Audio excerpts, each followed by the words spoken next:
Cell news కి స్వాగతం. తెలంగాణ రాష్ట్రం నా భర్తను చంపింది బీఆర్ఎస్ పార్టీ మాజీ MLA Gandra Venkataramana Reddy. BRS party అండదండలతో నా భర్తను చంపింది నేను. గ్యారంటీగా చెప్తున్నా, నా భర్తను హత్య చేసింది వాడే లింగమూర్తి భార్య.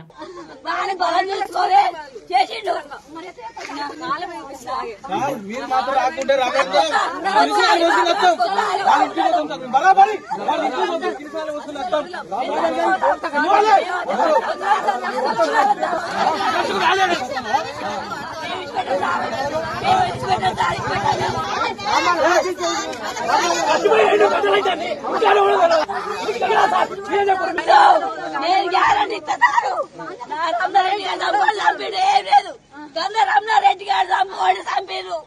బాగా బలం చూసుకోలే చేసిండు.